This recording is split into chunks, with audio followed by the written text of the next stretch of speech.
Hey everybody, thanks for joining us on JRL Golf Academy. In this episode, I was able to do an interview with a longtime PGA Tour superstar, Charlie Hoffman. I hope you guys enjoy this. You're going to find out in this episode how competitive Charlie is, even to this day. So competitive that he's now taking it to the Peloton and taking on a lot of the young tour bucks that we see week in and week out. So, with no further ado, I hope you guys enjoy this episode on JRL Golf Academy. What's going on? Charlie, what's going on, brother? Just got done with a workout, some tour calls, and busy day. Teacher of first and third grade. Got it all going on. You teaching any Common Core math? No, just I'm poetry teacher this morning. Yeah. Writing some poems. That's what you're all about, right? Oh my God. So hey, real quick, I did want to ask you, what's the deal with this Peloton, dude? You're killing it. You know what? I've had one for a couple of years. I'd say I primarily used it as a warm-up method before I will say 10 to 15, 20-minute rides just to get warm before I work out. And obviously not getting the exercise on the golf course I have in the past, extended to maybe 30, 45-minute workout. Don't want to do much more than that for the most part because it can be strainful on the back, leaning over on the bike and stuff like that for a golfer. But it's been a good course of exercise, and obviously a little competition throughout the PGA Tour never hurts anybody.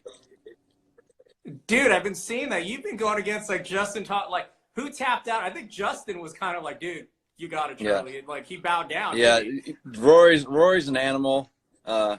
Is he? He's probably the strongest of the crew that I've seen. But you know, we've all got it in our blood to have a little competition, and these times when we don't have any competition, we resort to I guess the Peloton.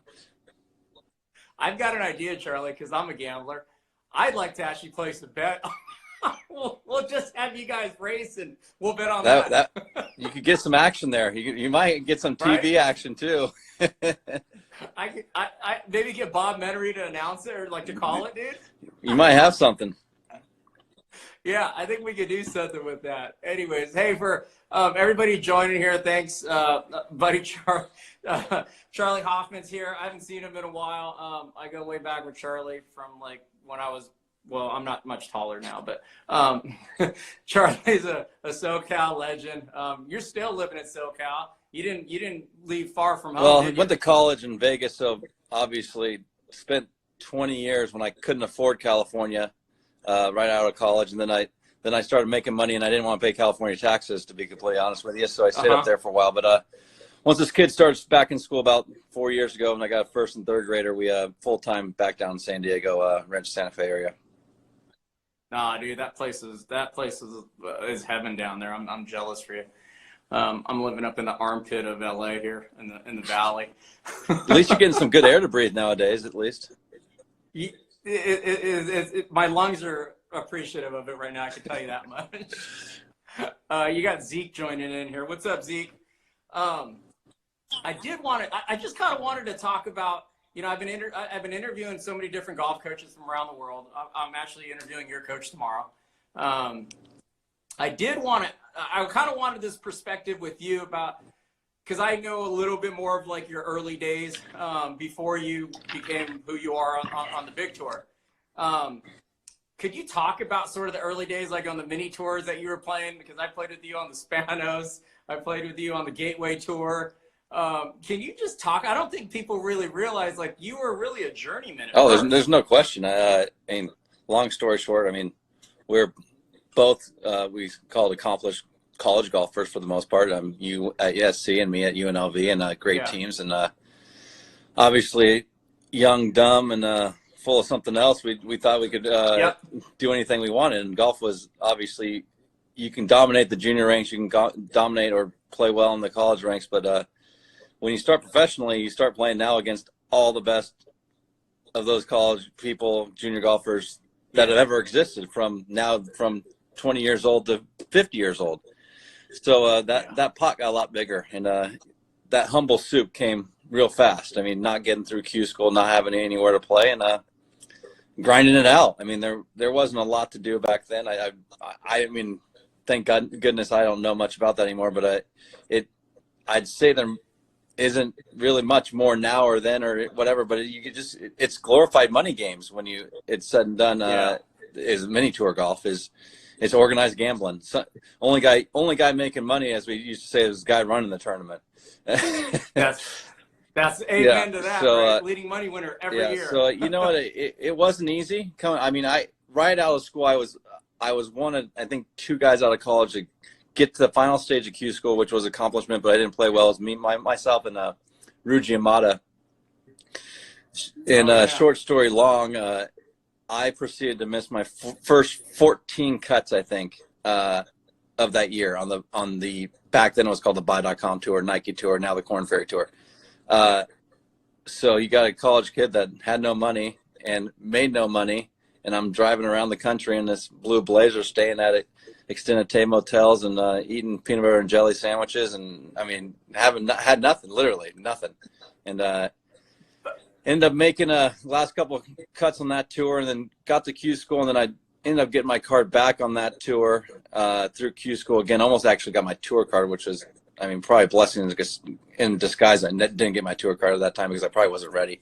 But then had a decent year, but lost my card. And then back to what you sort of talked about, then I didn't have anywhere to play. Played a little bit in Europe off sponsor invites. And then I played the Gateway Tour. I played the Spanos Tour. I played like I said, anything that had something going on, I would play. And it just, you got to keep your tools sharp. I mean, the competition is key when said and done. Everybody can hit balls in the range and look at a beautiful swing on camera, but under the gun is where it's all at, and see how you react, see how that swing repeats itself. And that's what I think you probably know better than myself, and I know you do a lot of stuff with junior golf and tournaments and stuff. It's crucial if you want to play this game for a living to compete.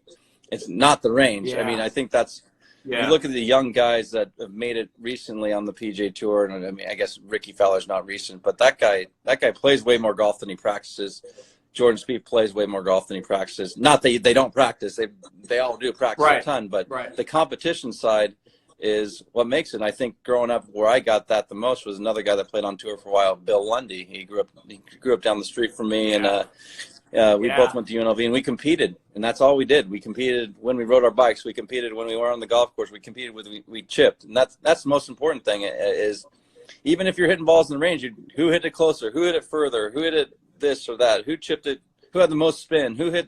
I mean, it didn't matter. We competed, and I think that is something sometimes these junior kids miss. They want to look good on camera. I mean, we didn't have cameras back then. We didn't have swing angles. I mean, we competed. Not saying that's not important, because it is very important, but it's not as important as competing. Yeah, and that's the one thing, Charlie. I swear, if I've known you since I remember the first time we ever played was at Torrey Pines, when we still had the amateur qualifier for the Buick Invitational, and you were playing the Callaway Big Bertha drive. I still remember playing practice rounds with you. But the one thing, I swear to God, that I remember about you the most was that you were always, in practice, you were always, like you said, you were always competing with somebody or something. And it was, I always remember short game, how much you really grinded on short game. I was like, God, this guy, every time I see Charlie, he's chipping around a green or something like that, or he's putting. And obviously, I probably should have paid more attention to that. Because I would always see you when I was leaving the range. Yeah. But to your point about what you're talking about how important really a competition is. Man, I mean, in today's society, everybody gets on their social media and we're all staring at one thing, and it's like you lose that competition. I think that Peloton, that's why you find it probably so much. Competition is in my blood, and if I don't have it, I sort of shrivel up in the corner. I mean, I love competition. It's like if it's pitching quarters to the side of a window, if it's throwing the football, it doesn't matter. I'm competing. I'm going to try to kick your butt, and or whoever can catch the biggest fish. Exactly. It's the truth. I mean, that's what we used to do. I mean, it goes from I didn't come from a ton of money, and I'm not going to say we were poor by any means, but I mean, I used to have to go to the golf course and pick up golf balls, and all I knew is if I picked up more golf balls, that means I could hit more golf balls, right?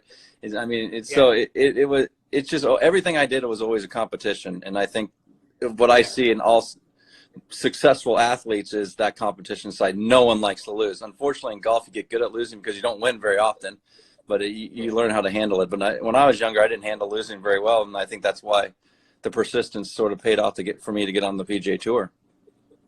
Yeah.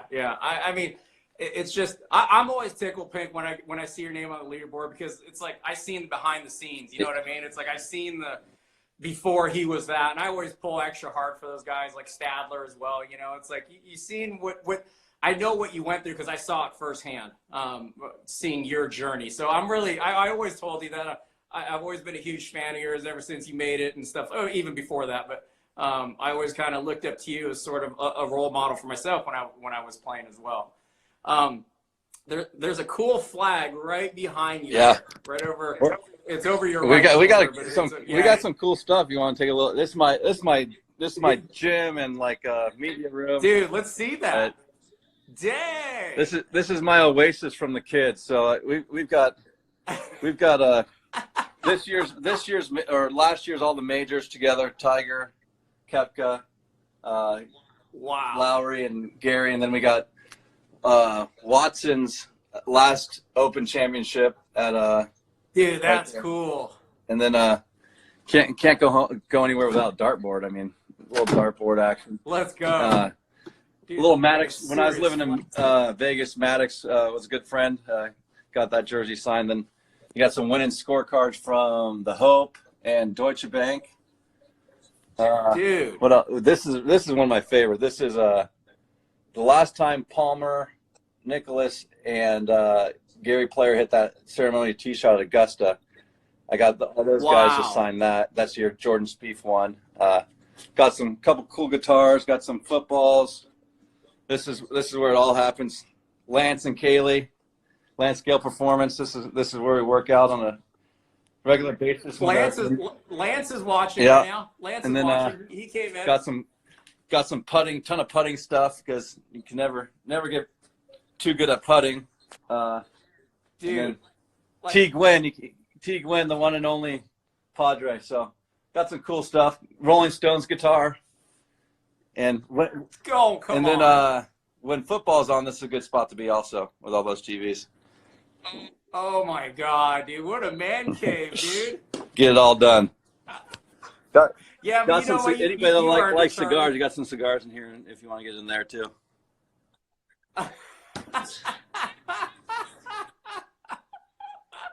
Yeah, I've got a ghetto backyard and a net that I've been doing all these lessons. That's my oasis. And my other issue is my internet's not working very well right now. Yeah. But so I wanted to talk about the Masters there. You had the lead, and God, I'm so glad. I'm just geeking out fanboy right now because God, something like was it 7 under par or in the opening round like 3 years ago? Yeah, or something? I led when it was windy and gusty. I was leading, I think, by 4. Something crazy. Didn't it blow like 30 or 40 or something like that? I think I shot 65, and I think the next best score was 69. I think I was leading by 4. I think that's one of the best rounds in modern golf right now. I swear to God, I've been there a couple times. I've seen the course, and can you please just talk a little bit about that round? I really wanted to know about were you just absolutely just as dialed as you could be coming into it, or what happened? You just found it? Augusta's I would say, a very strategic golf course. It's not. You used to be able to bomb it anywhere and then just go. And it's a second shot golf course too. So I was able to put myself in position off the tee, which is key. But then I was able to put myself on the greens in the right spot to have putts to be able to make. Now that's the formula, and then I was able to make the putt. So everything went to plan. Augusta, it's hard to hit. I mean, there's some bowls and stuff that everybody talks about to hit it close, but you got to be putting from certain areas to make the putts. I was able to hit that area, and then I was able to make the putt, which most of them weren't close, but I was able to make those putts that day in the wind. somehow, usually I'm a decent player in the wind because I can hit the ball solid most of the time, and the wind doesn't affect as much. So I was able to hit the ball solid, get the ball in the right spot, and like anybody, make a few putts. I just still to this day, is that one of your best rounds you feel? I think looking back on it, I'll never forget. I got off the golf course, and the Augusta members that have been members there for a long time, and they come up to you, and obviously I just come out of it, and they go, "That's the best round anybody's ever played at Augusta National." I mean, no one's ever beaten anybody by that many shots in a round of golf in those conditions. And and at the time, I'm like, oh, whatever. You're just a green jacket guy. I mean, what do you know? But you look back and you're like, damn, that was a good round of golf. And yeah, so looking back in my career, hopefully I can make some more memories around that place. And but that's one you're going to remember. That and the hole in one on 16. I've never heard a roar like that before. That was pretty crazy. And it was for you. Yeah, it was for me. It was for me. That's the best part of it, right? Yeah. No, I brought that up because, I mean, honestly, I've been wanting to ask you about that to this day. I mean, I remember turning on the TV and seeing how far ahead you were of everybody. I go, what course is he playing? It was so unbelievable just because I understand the magnitude and I understand how difficult that place plays, you know, just on a normal wind day, whatever. But just I know how hard it was blowing that day and how far ahead you were of everybody else at one point. And it was like, dude, what is he doing? So I'm glad I was able to ask you that question. What's it like to represent the U.S. and team play or stuff like that over the years? Yeah, it's obviously been on one team. Down here in San Diego, I played a lot of golf with Phil, and I know he lives for that stuff. And I remember not being on those teams. I'm like, oh, well, who cares? I mean, it doesn't matter if I make that team or not. Obviously, golf's an individual game.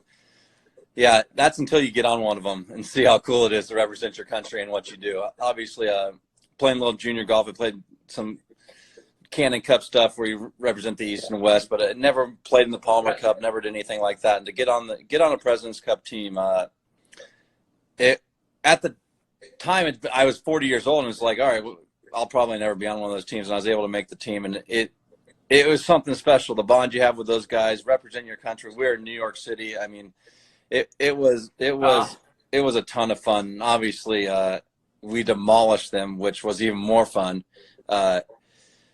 But it's something now that I've gotten, and you're like, yeah, I can see how these guys want to play on that team each and every year. It's a lot of fun, a lot of camaraderie between the guys, and also, like I said, representing your country in the game of golf is pretty special. I mean, it's something hopefully I get to do again. Hopefully, get a foot in the Ryder Cup or something like that. But even like the coaches are into it. Like, I mean, Tiger was our assistant coach, and it's like growing up as under Tiger, and Tiger dominated everything. I'm like, who would have thought at 40 years old I would be on a team and Tiger would be coaching me? Obviously, I mean, you would never dream of that. I mean, that's like dreams. You can't even make that up in a dream.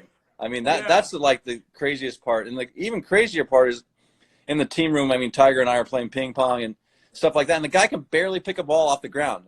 And X amount of months later, he's winning on the PGA Tour. I'm like, what the heck's going on? This guy could barely walk a few months ago. He obviously figured something out in that time, but I didn't know if Tiger was ever at that point in time ever going to play golf again. And it's great to see his resurgence in the game of golf. And I mean, this game is way better with him in it, no matter what capacity it is. And I mean, we've seen him play golf since when I was a kid. So it's pretty cool to see. I mean, he's banged up, but he is one of the best of all time. There's no question. He's still got some in the tank, just like you still got a ton in the tank here. I'm lucky. I haven't had any surgeries or anything, so I'm thinking I got a little more in the tank. He may have a little more in the bank account, but I got a little more in the tank. That's all right. You got a cool man cave there. Brendan62 here. Hey, what's up, B? He asked, love the putting stuff. Please share, if you can, any secret tips. I always see you working on short game stuff. Like, what are some keys for you with, let's just say, putting? I always see you working on. You know what? There's a lot of keys. I've worked with many guys in the short game, from James Seekman to Blackburn to a guy named Michael Bentley who developed Blast Golf. I do a lot of, if you can see, I mean, it's not really set up, so I can't. Right. But I do a lot of wobble board stuff, unstable. I don't know if. So I stand on wobble boards, just try to get stable and make a putting stroke, use the whole core, both directions, sideways, backwards. I'll stand on these pads. So I think stability is very key. You think stability in the golf swing and so forth, but it's very important in putting because the stroke's so short that you've got to be stable, and contacts is key in putting as it is in ball striking. If you don't hit the putt solid, I mean, I mean, there's a lot of variables in putting from speed, line, contact, read, and if you don't hit the putt solid or in the same spot every time, it's hard to get this line and the speed correct. You there? I lose you? I lose you.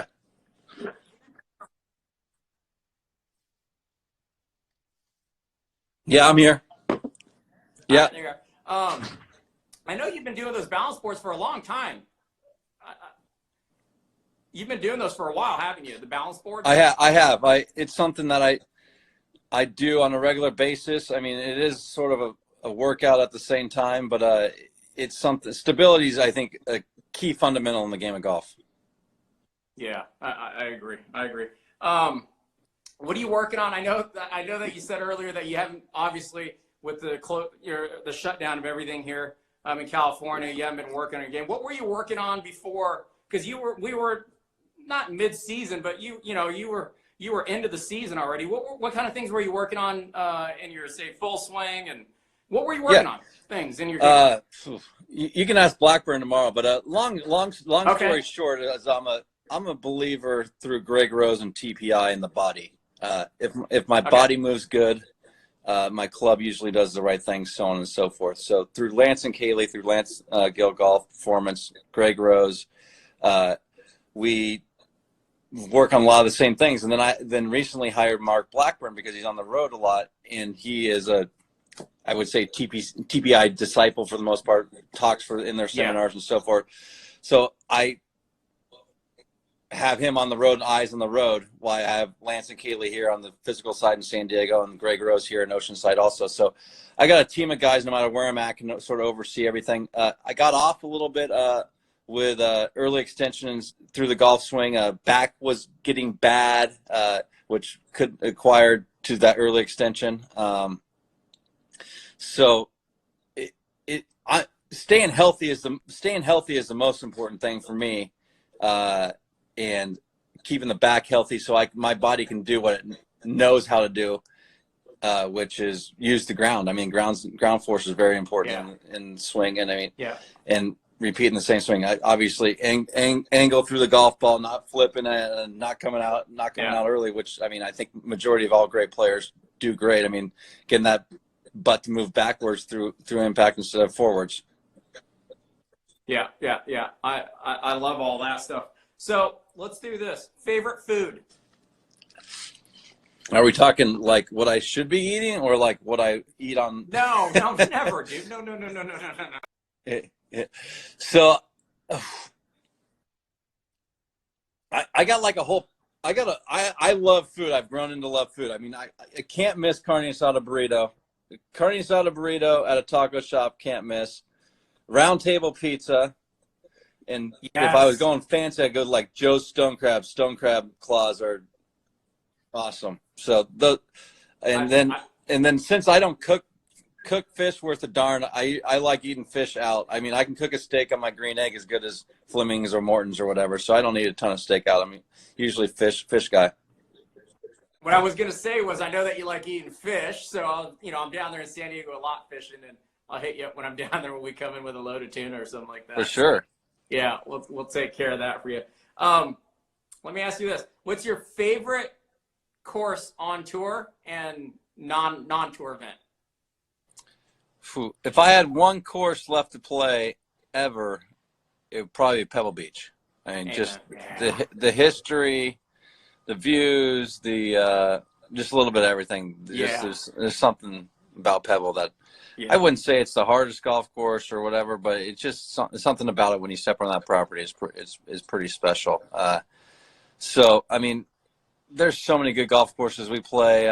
Let me think of one. You know, a golf course that I loved, and I played a ton of Q School stuff there, and I haven't played forever, is La Purisima. Somebody just said that. Really? Yeah. that. There's a La comment there. Purisima is one of my favorites. Look at. There it is. Crazy par 3, La Purisima during Q School. Rick Dowling. I don't know if you know him or what the story is there. I didn't even see that comment, but I see it now. Yeah. Want to hear the craziest part? And I got my card that year. I made it through, not my card.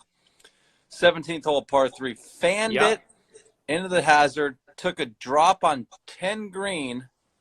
If you ever played there, 10 green sort of whatever, it's not really in play, but it was like my best lie, best option, and then hold it out for par, and was able to get through that year at Q School. I mean, it's like stupid stuff like that could halt a career or make a career go. I mean, who knows? If I don't make that shot and I don't get through Q School, do I still play golf? I mean, it's insane. Rick Warren told me that story. Warren Scuda played at UNLV with me. Speaking of that, I owe him a letter of recommendation. I forgot to write, but that's a different story. But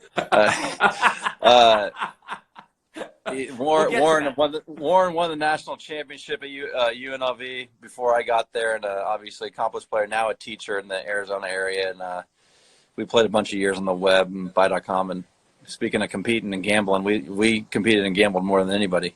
He was in your regular group, wasn't he? He liked to donate, so I like pigeons. So I always invite a good pigeon over. We all gotta have them. We all gotta have them. Let me ask you this: dream foursome. Oh, this is an easy one. It's a threesome. It's myself, my dad, and my brother. That's way cool. Yeah, that's way cool. That's really cool. What's improved in your game the most as you've aged? Ooh, that's a great question.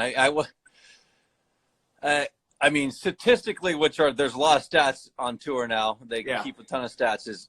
I'm a good driver of the golf ball and iron player of the golf ball. Historically, when I play good, there's obviously many weeks where I'm not that, but statistically, driving the golf ball, I'm good at. When I was younger, I used to hit a lot further and not as straight. Now I hit it fairly long, not compared to like a Jordan or a Justin or a Brooks or Rory, but I hit a little straighter than those guys now. But so driving the golf ball is very key for me. I've been a great driver through my career for different reasons. When I first got on tour, I was one of the longer guys out there, probably top 10 to 20. Yeah. Now I'm average length, but I've learned how to hit a little straighter. Yeah. And I hit driver a lot. This day and age, the game is changed. Where when I first got on tour, we played long rough, 5-6 inches of rough, and you had to hit fairways to hit the green. Nowadays, it's very uniform, which is great, but it's an advantage to hit a wedge out of the rough rather than a 7-iron from the fairways. The stats are there for you to see that it's easier to hit it closer, even if you're coming out of the rough with a wedge, than a 7-iron from the fairway. So I hit driver a ton to try to gain an advantage on the field. And what's improved? I mean, my Achilles heel, which you talk about short game and putting. I mean, I consider myself. Compared to an average golfer, I'm a really good short game putter. But tour against the tour guys, I'm average at best at short game. So I work hard on my short game, my putting, and that's where the game is. I mean, you got to make putts to win. Everybody asks, well, how'd you win that week? It wasn't because I drove it really good or I hit the irons good. I mean, which everybody does. It's I made a great putt on this hole. I made a great save because I made a putt here. Putting is the key to winning, and it's not a secret. Yeah, it's your equalizer, right? Yep, it is the great equalizer. Let's take some questions here real quick. I know there was a bunch that came in here. Somebody called you the Peloton Slayer. Yeah. Let's see what else we got here. We got where am I at here? We are. How do you recover from a double or triple? Ooh, that's a good question. I mean, I guess if you have enough of them throughout your career, it doesn't phase you anymore. I mean, I guess the best way to recover from a double or triple is not make a double or triple. Is try to minimize mistake. Bogeys, I mean, obviously you don't want to make them. Bogeys don't kill you. I mean, throughout the golf, you can recover from bogey, but when you start talking doubles or triples, they're hard to come back from in around the golf, getting away 3 shots in one hole. So I guess the answer is try to minimize the doubles and triples. That's how you overcome those. When you get into trouble, make a decision of, all right, bogey. Let's make a bogey here. It's not going to kill me. And I think that's the best way to overcome a double or triple is not to make one. All right, here's a question from Riley Michaels Golf. Hey, Riley, what swing drill really connected the swing for you? It's drills. I'm not a huge drill guy for the most part. Yeah, I on the full swing, I've been lucky enough to where the full swing sort of been easy for me. It's always, my body's always worked pretty well. I mean, I think a drill that I've been working on lately with Blackburn is just making sure I'm covering the golf ball and I'm staying in posture through the golf shot for the most part. I don't know if that's a drill. I mean, you can do some stuff. I try to translate.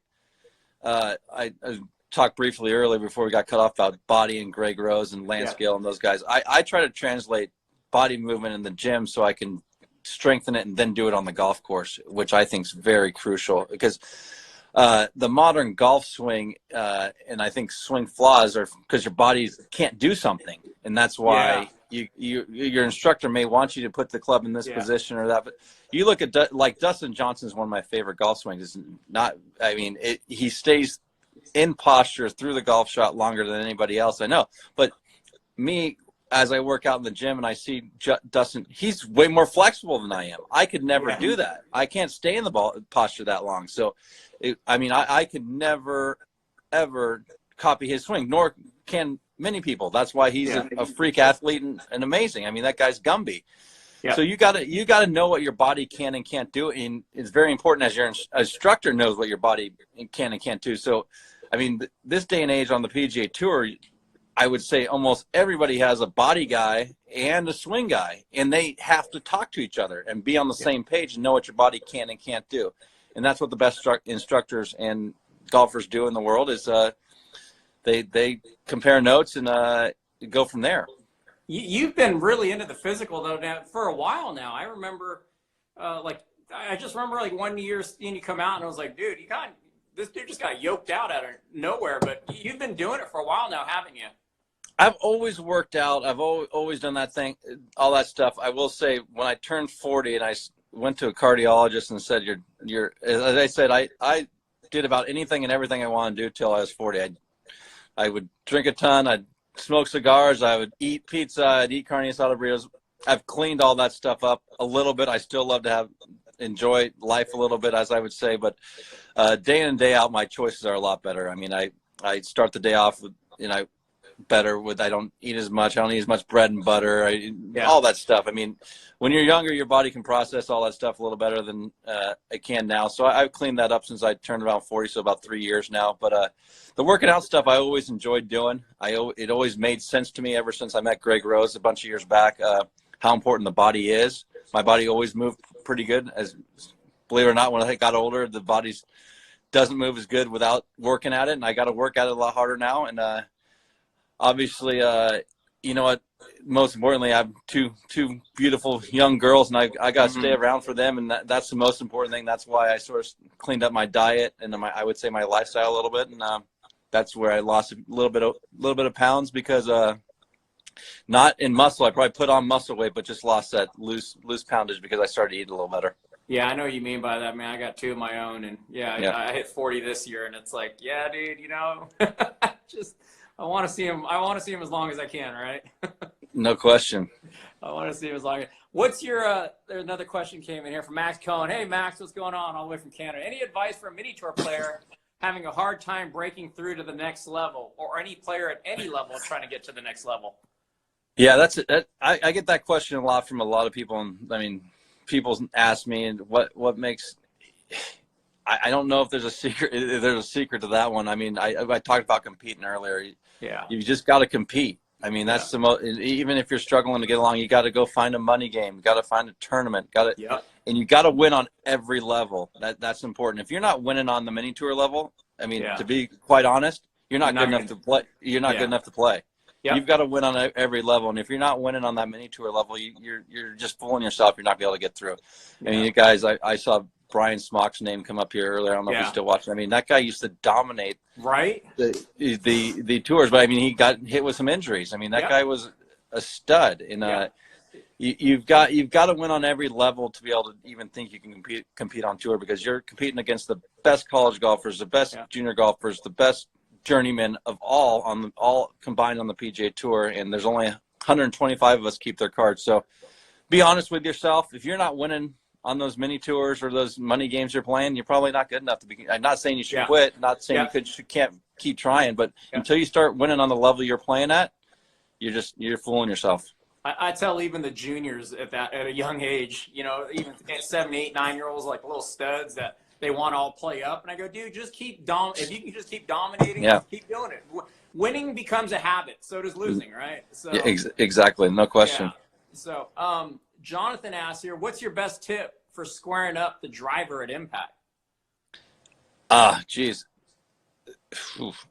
Keep it square as long as you can. I think that's the most important thing. I mean, the longer it's square through impact, the more often you're going to hit it straight. I mean, so that says if you're flipping it or moving your hips the wrong direction, so on and so forth, it's going to be chain reaction. Yeah, exactly. So long as you can keep that driver square through that impact zone, as long as you can. I don't know your body. I don't know your swing, so it's hard for me to tell you. But keep it square the longest amount of time through that little bit of zone. That's what golf's so cool. You look at Furyk, you look at Brooks Koepka, you look at all those anybody's swing. They all keep it square a long time through impact. Now their swings are completely different, but you look at those key 6 inches right through impact and before impact. They're all really, really good.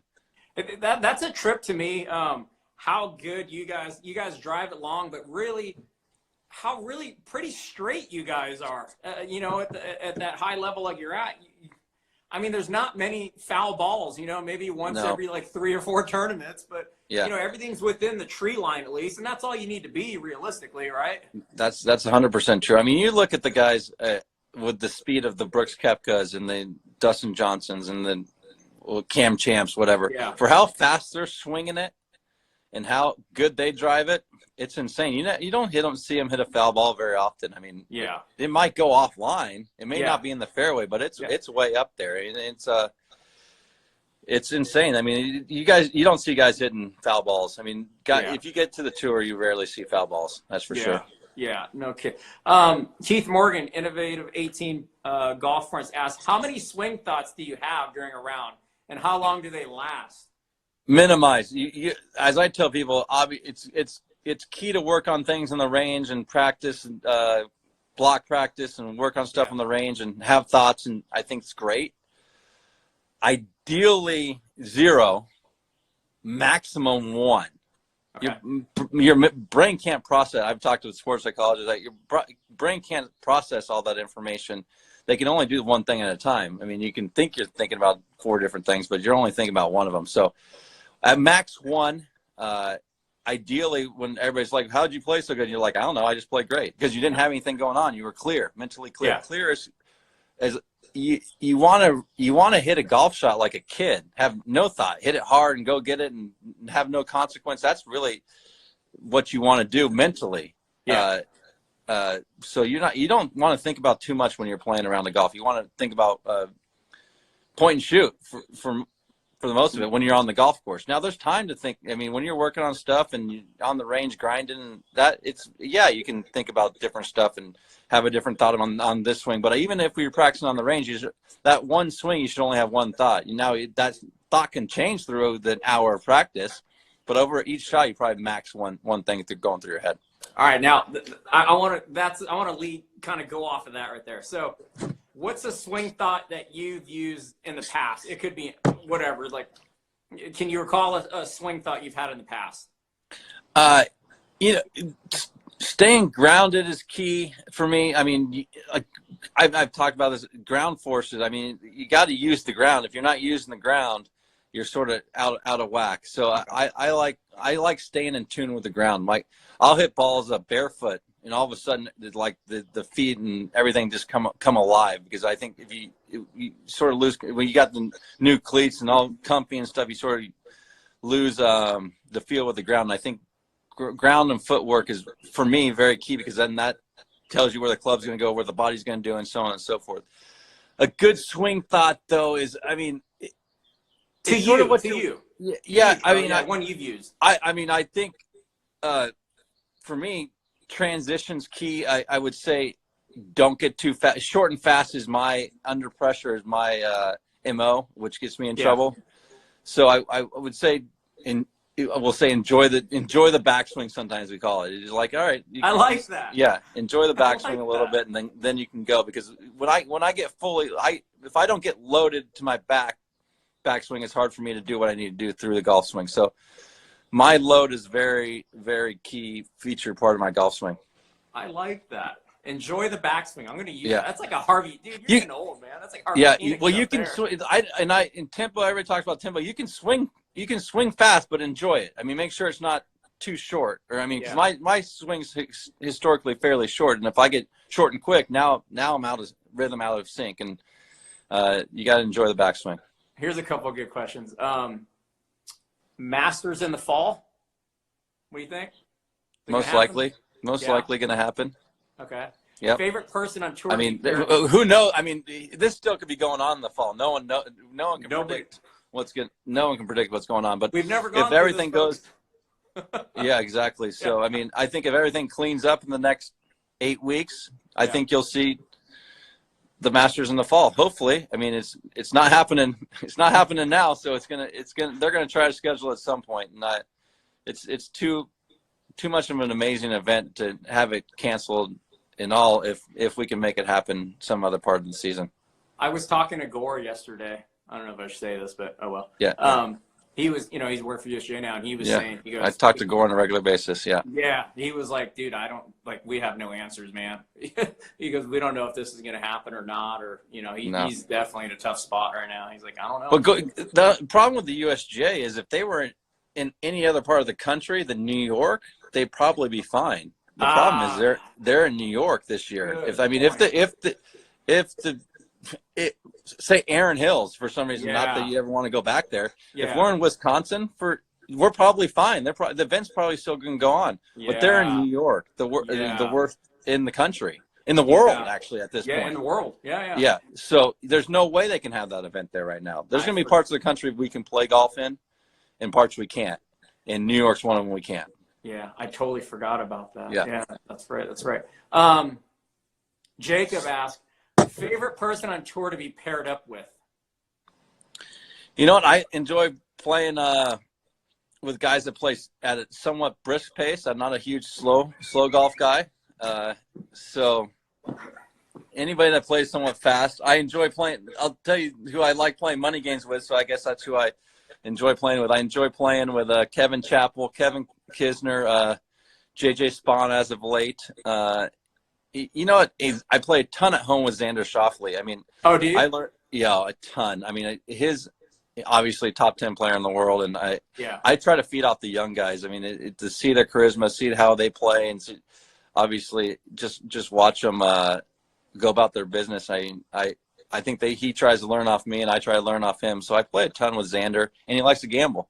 You're probably not going to play with me if you don't want to gamble. But usually you don't get on tour without liking to gamble a little bit. You better be willing to put up a couple of ducats if you're going to play with this guy. CSW Golf asks, how do you keep focused and practice after so many hours and years of doing it? How do you keep putting practice interesting? Those are good questions there. Yeah, I mean, you've been doing it for so long, Charlie. How do you stay engaged? Because it's really freaking hard. It's never easy. That's what everybody. I grew up playing. I played soccer through my senior year in high school. I played baseball till high school. I mean, golf's always the one that challenged me the most. Yeah. And it's still challenging. It's still so hard. As soon as you think you got it, it slaps you right in the face, and you have to go out and reinvent yourself and figure out something else. It's a never-ending process. I mean, I enjoy practicing, and I enjoy competing even more, and I think that's what drives me to play week in, week out. And my practice changes. I mean, you got to change it up. You can't keep doing the same thing over and over again. And it's just having fun. I mean, back to even if you're practicing putting, I still love to when Xander and I are home, we'll go out and putt from cash. I mean, like anybody else growing up. I mean, we'll go play a 9-hole putting match. I mean, those are key. That's key practice. That's competing practice. Back to, you got to compete even when you're practicing. I mean, that's the most important. I'm big, like Xander and I work with Derek Ueda on putting. And now we do our block practice and we grind on those block practices, but as soon as we're done, we want to compete and see if this block practice worked. I mean, that's the most important thing. If it's not working in block practice, then your block practice isn't worth anything. Absolutely. And I'm telling you, folks, I've seen Charlie for a long time, and the guy, he literally, anytime you see him practicing, he's with some other player, and they're doing some chipping or pitching or trying to hit the ball picker or whatever, you know, they're always competing. And that's there's a secret behind that. You learn from everybody. I mean, I remember sitting when I was younger on tour, I'd sit on that first tee until a veteran came by, and then I'd go play, or by the putting green and go, hey, do you want to go play? You want to learn from the best in the world. You got to learn. You got to ask questions. I was over at David Wells' house recently, the pitcher from the New York Yankees, and he's like, yeah, that's what I did. Those veterans, I used to pick their brains and how do you get this guy out before all the analytics and baseball. Like, what pitch couldn't this guy hit? You got to learn from the best. I mean, you can't be afraid to ask questions. I mean, you got to get in the grind. I remember sitting in bunker shots asking people, all right, what do you feel here? What do you do here? And asking I've got the best in the world right in front of me doing it. You ask questions and everybody will answer. What's your strategy on this hole? What do you do here? How do you play this? That's how you become the best, is ask the best. That's right. You're getting nuggets from the best, right? Like, it's the best. It is. Drop some knowledge, right? That's right. Yeah. I remember when I turned pro, you know, I was mentored by Chi-Chi. I spent a lot of time with Chi-Chi when I turned pro. And he always told me, he goes, hey, seek out the older guys always. He goes, just ask them questions and stuff like that. And I remember playing on the mini tour starting out, I remember Jeff Hart was the first guy I really went to. Yeah. And I go, hey, Mr. Hart, what should I do? If you had to do it all over again, what would you do? And he's like, 150 on in, kid. That's scoring clubs. That's the key. Club. Yeah. Yep. The problem with Hart, he couldn't get it within 150 yards, so that's where he struggled.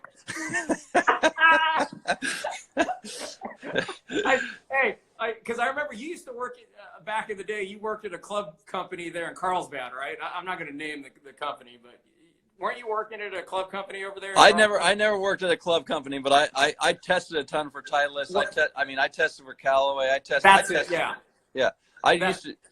We used to go to the test center. Callaway's test center back in the day was amazing. Obviously, all of them. Titleist, I think, is the best now. But I used to go there, test their clubs. I remember when the Big Bertha irons came out, and it was like, what the heck are these things? But there was so much technology in them, and I was able.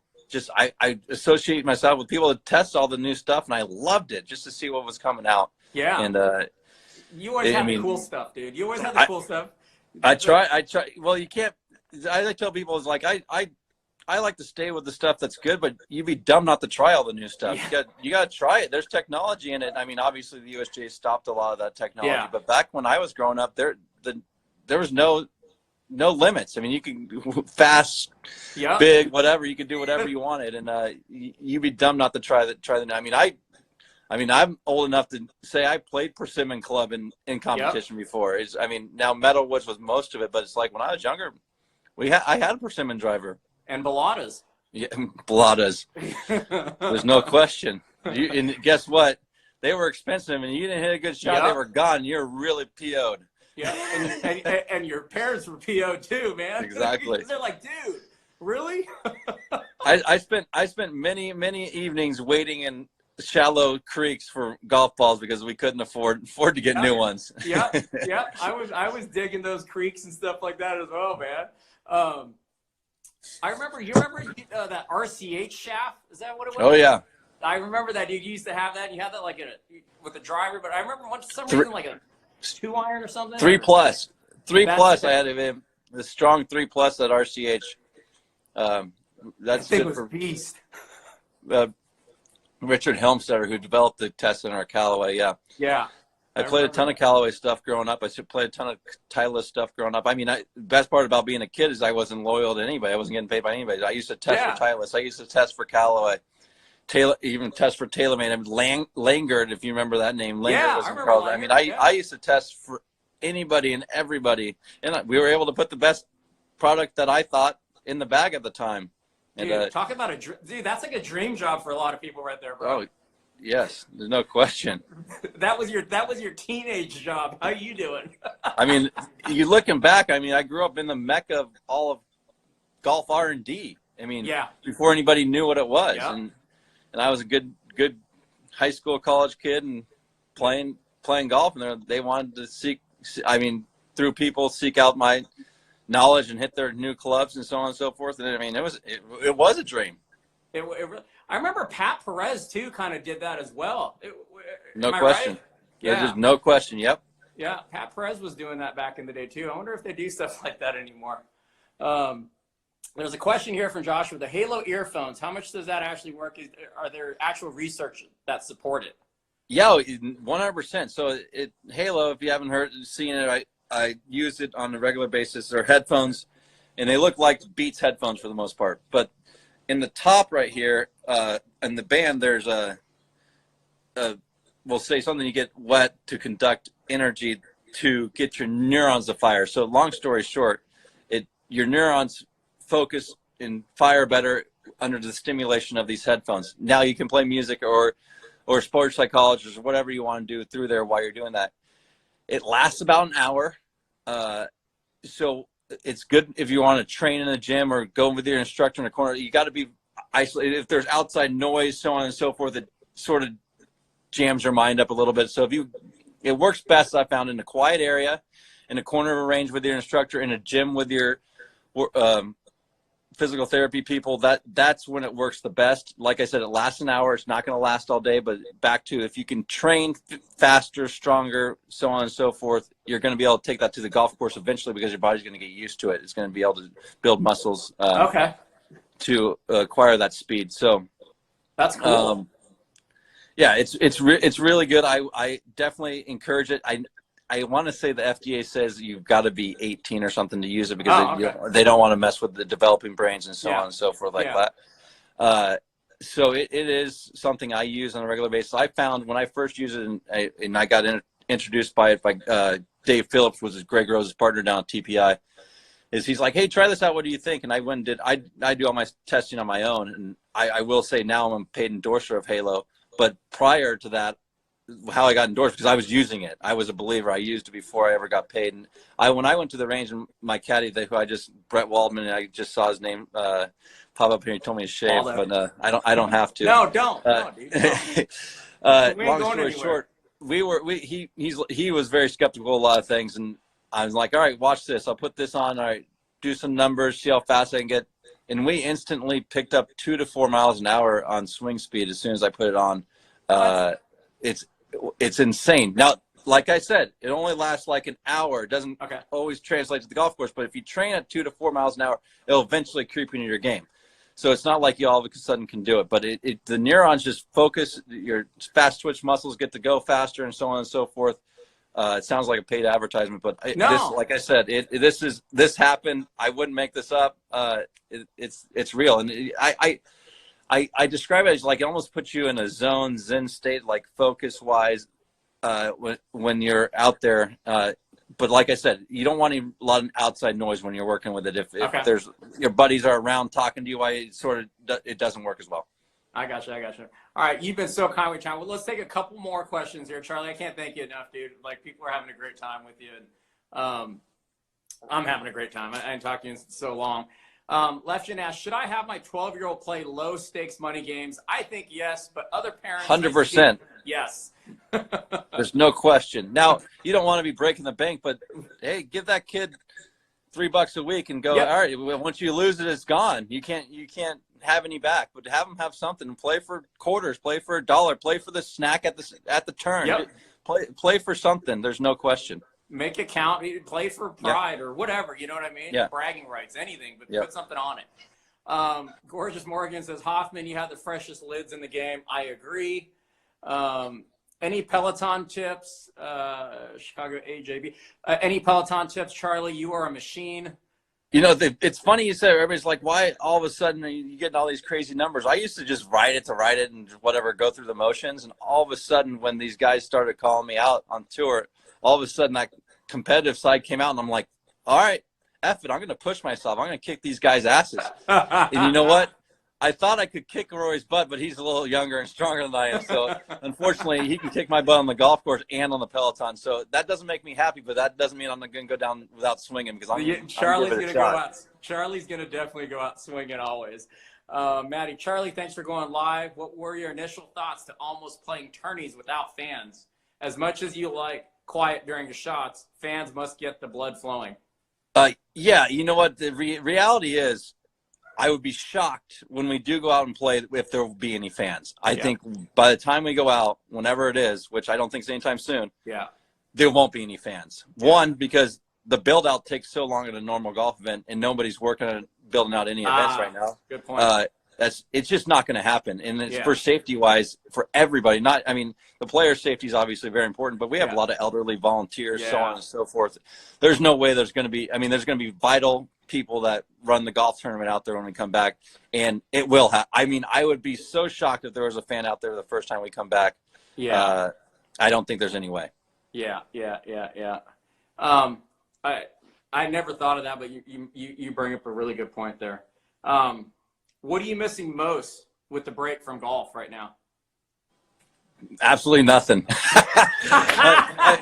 That's a veteran right there, folks. Yeah, you know what? Being able to spend a few weeks at home is great. Now, in 8 weeks, when I could answer that completely different, but I'm not missing practicing at all, believe it or not. I really enjoy, like I said, I'm getting that competitive juices going sometimes on the Peloton, pushing myself in the gym. I'm still pushing myself day in and day out. And but you know what? Golf I played since I was 8 years old competitively. I don't think I've ever taken 2 or 3 weeks off like I have now and not touched a club. And it's been kind of nice, I won't lie. That's pretty awesome. Again, I can't thank you enough for your time. I've got one more question. This is me personally. Is the hair ever coming back? You know?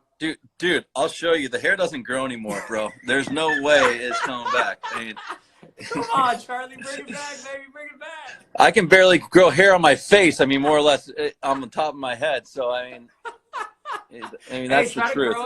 Try to grow it it grows down to the chest. Have you seen Dude, that guy? I don't even have any chest hair. Everybody's like, you shave? I'm like, no, it doesn't grow.